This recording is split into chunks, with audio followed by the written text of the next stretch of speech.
बनावट पाई थी। हजरत इब्ने उमर फरमाया करते थे कि औज बिन अनक इस कदर दराज कद था कि वो समुंदर के नीचे हाथ डालकर मछली पकड़ लेता और उसे सूरज के करीब करके भून कर खाता था। जब प्यास लगती तो वो बादलों को अपनी लाठी से हाँकता और बादलों से ही पानी पी लेता था। अस्सलामु अलैकुम वरहमतुल्लाहि वबरकातुहू। उम्मीद है आप सब खैरत से होंगे। मैं भी अल्हम्दुलिल्लाह अल्लाह का लाख लाख शुक्र एहसान खैरत से हूँ। और इंशाअल्लाह जिस वीडियो रिएक्शन ले आ रहे हैं दोस्तों, बड़ी इंपॉर्टेंट बड़ी बेहतरीन वीडियो है। और जिस चैनल से मैंने वीडियो ली है उनके चैनल का लिंक मैं डिस्क्रिप्शन बॉक्स में दे दूँगा। आप लोग उनके चैनल को सब्सक्राइब करिएगा और मेरी वीडियो को एंड तक देखिएगा। दोस्तों, आज हम ऐसे शख्स के बारे में जानेंगे जो इतना लंबा था कि जब वो समुद्र में चलता था तो पानी समुद्र का उसके कमर तक आता था। यानी कि वो समुद्र की मछली को ऐसे ही पकड़ के खा जाता था। इतना लंबा था, यानी कि 80 हाथ से बहुत, मतलब उसकी लंबाई को इम्तिहान नहीं थी। जब वो चलता था तो बाकी लोग जो थे वो कीड़े मकोड़े लगते थे उसके आगे। इतना लंबा था, इतना ताकतवर था। तो उसका किस तरह से खात्मा हुआ है आज हम ये जानेंगे। और वो अल्लाह का नाफरमान था, तमाम जुल्म करता था, तमाम मतलब यूँ समझिए वो शेख में मुब्तला था। इतना वो खतरनाक आदमी था। और वो किसकी नस्ल से था ये भी जानेंगे हम, और उसका खात्मा किस तरह से हुआ ये भी जानेंगे हम। तो आइए पूरी वीडियो हम जानते हैं, पूरी हकीकत सच्चाई जानते हैं। इसके लिए आपको पूरी वीडियो एंड तक देखनी होगी। वीडियो एंड तक ज़रूर देखिएगा, अच्छी लगे तो शेयर करिएगा, चैनल पर नए हों तो सब्सक्राइब ज़रूर करिएगा। तो चलिए बिना देखे पहले वीडियो स्टार्ट करते हैं, फिर इंशाअल्लाह बात करते हैं। अल्लाह तबारक व ताला ने इस सरजमीन पर 1 लाख से ज़ायद पैगंबरों को भेजा, जिनका सामना फिरौन और नमरूद जैसे सरकश लोगों से हुआ। अल्लाह ने अपने सच्चे पैगंबरों को उन शैतान सिफत लोगों पर फतह नसीब फरमाई और ये साबित कर दिया कि अल्लाह रब्बुल इज़्ज़त हमेशा सच्चे लोगों का हामी और मददगार रहता है। इस वीडियो में हम एक ऐसे अजीबुल खिलकत शख्स का तस्करा करने जा रहे हैं जो ना तो बादशाह था ना कोई मुख्तलिफ मखलूक था। इसके बावजूद उस जैसा इंसान इस दुनिया ने दोबारा नहीं देखा, क्योंकि वो शख्स अपनी जिस्मानी कद्दो-कामत और ताकत में पूरी सरजमीन में मुनफरिद था। तारीख में उस शख्स को औज बिन अनक के नाम से जाना जाता है।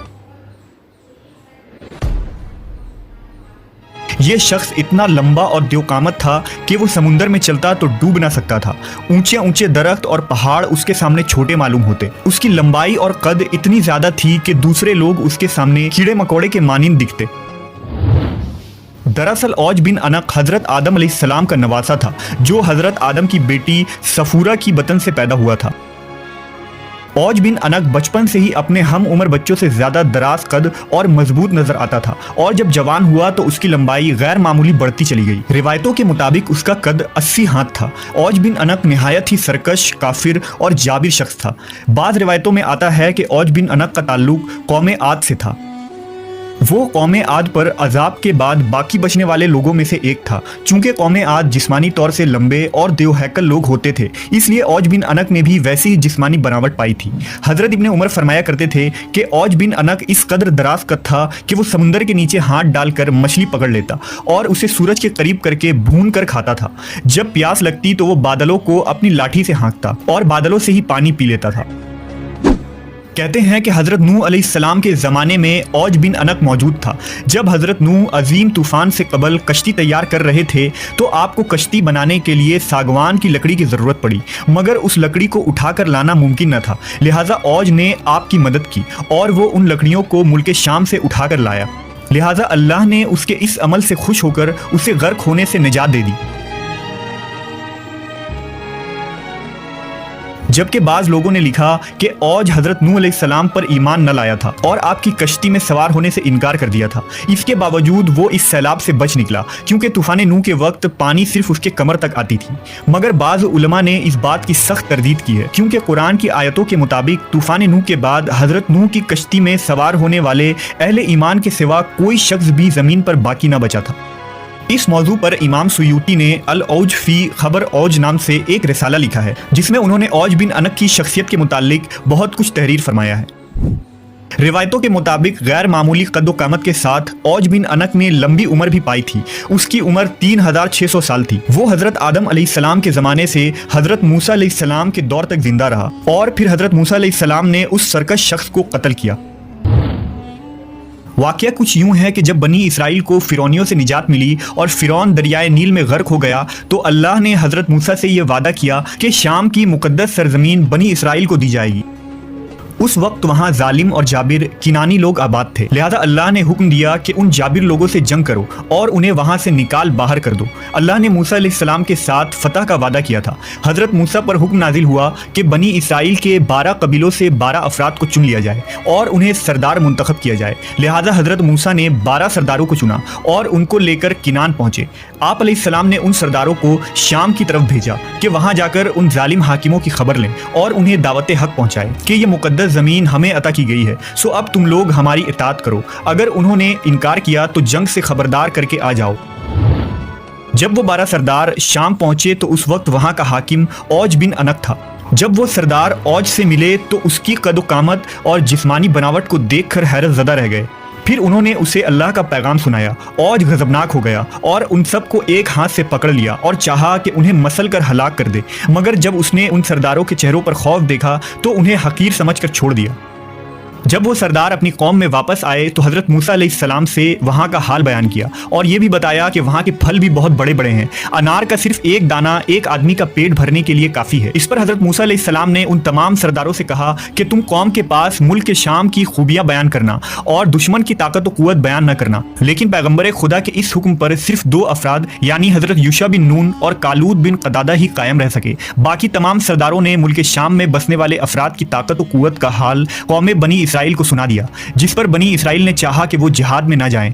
हज़रत मूसा अलैहिस्सलाम ने उन्हें समझाया कि ए लोगो, तुम मत घबराओ कि मेरे साथ अल्लाह ने वादा नुसरत फरमाया है कि मैं तुम्हें उन काफिरों पर फतह दूंगा। दूसरी तरफ बनी इसराइल ने हज़रत मूसा से कहा, ए मूसा, वहाँ बेशक एक ज़बरदस्त कौम है, हम वहाँ हरगिज़ नहीं जाएंगे यहाँ तक कि वो वहाँ से निकल जाएं। यूशा बिन नून और कालूद बिन कतादा ने भी अपनी कौम को तरगीब दी कि वो अल्लाह पर यकीन रखें और हमला करें। इस पर वो कहने लगे कि ए मूसा, तू और तेरा रब दोनों जाकर उनसे लड़ो, हम तो यहीं बैठे रहेंगे। बस अल्लाह ने कौम बनी इसराइल की इस नाफरमानी के सबब 40 साल तक मुल्क शाम की सरजमीन उन पर हराम कर दी और ये कौम जंगलों में फिरती रही। रिवायतों के मुताबिक अपनी कौम की नाफरमानी के बाद हज़रत मूसा अलैहिस्सलाम खुद ही औज बिन अनक के खात्मे के लिए रवाना हुए। जब औज बिन अनक ने उन्हें देखा तो चाहा चूंटी की तरह पैरों से मसल दे और कहा कि तू ही कौम बनी इसराइल का वो सरदार है जिसने फिरौन को दरियाए नील में डुबोया था। फिर उसने हज़रत मूसा पर हमला कर दिया। हज़रत मूसा अलैहिस्सलाम ने भी जवाबी हमला किया और 10 गज ऊपर उछलकर उसकी टखनों पर असा मारा। ये ज़रब ऐसी कारी थी कि औज बिन अनक नामी ये पहाड़ जैसा शख्स वहीं गिरकर मर गया। कहते हैं कि उसकी लाश 40 साल तक वहीं ज़मीन पर पड़ी रही। इस अरसा में उसके जिस्म का गोश्त गल कर सिर्फ ढांचा रह गया। जब हज़रत मूसा अलैहिस्सलाम और हज़रत हारून अलैहिस्सलाम जिहाद से सरखरू होकर वापस लौटे तो उसके ढांचे को उठाकर दरियाए नील पर रख दिया और एक अरसा तक वो ढांचा दरियाए नील पर पुल का काम अंजाम देता रहा। मखलूक ख्वाह कितनी भी शरकस और कद आवर हो, जब अल्लाह की पकड़ होती है तो उसकी ताकत व कुव्वत रेत के मानिंद ढेर होकर रह जाती है और ये बाद में आने वाले लोगों के लिए निशान इबरत बन जाती है। तो दोस्तों, ये था हमारा रिएक्शन जो आपने देखा उस शख्स के बारे में जो इतना लंबा था, इतना चौड़ा, इतना ताकतवर था, लेकिन किस तरह से उसको मारा गया। समझ लीजिए हज़रत मूसा अलैहिस्सलाम ने सिर्फ अपना एक उछल कर उसको मारा और वो गिर गया, मर गया, उसका वहीं दम निकल गया। और वो 40 साल तक की उसकी बॉडी ऐसी पड़ी रही, हत्ता कि उसकी बॉडी को कीड़े मकोड़े सब खा गए, गोश्त एकदम गल गया, सिर्फ हड्डियों का ढांचा बचा। तो आप जब वापसी कर रहे थे हज़रत अपने भाई के साथ, हारून अलैहिस्सलाम के साथ, तब वो ढांचे उठा के आपने एक पुल पर मतलब वो दरिया पर रख दिया ताकि वो पुल का काम करे। तो ताकतवर होने से कुछ भी नहीं, होने से कुछ नहीं होता। अल्लाह जिसे चाहे वही समझ लीजिए दुनिया में कामयाब है और आखिरत में भी कामयाब है। अब पैगंबर, तमाम पैगंबर इस दुनिया में आए हैं, हर कौम के लिए अल्लाह ने अपने नबियों को भेजा है ताकि वो कौम सुधर जाए और अल्लाह के दीन पे आ जाए। तो जो आ गया उसका बेड़ा पार, जो नहीं आया उसकी दुनिया आखिरत दोनों ख़त्म, दोनों बर्बाद। तो उम्मीद है दोस्तों आपको वीडियो हमारी अच्छी लगी होगी। वीडियो अच्छी लगी तो उसको ज़्यादा से ज़्यादा शेयर करिएगा, चैनल पर नए हो तो सब्सक्राइब करिएगा और अपनी कीमती राय कमेंट बॉक्स में ज़रूर बताइएगा। तो मिलेंगे इंशाल्लाह आपसे नेक्स्ट वीडियो में, तब तक लिए अस्सलाम वालेकुम व रहमतुल्लाहि व बरकातहू।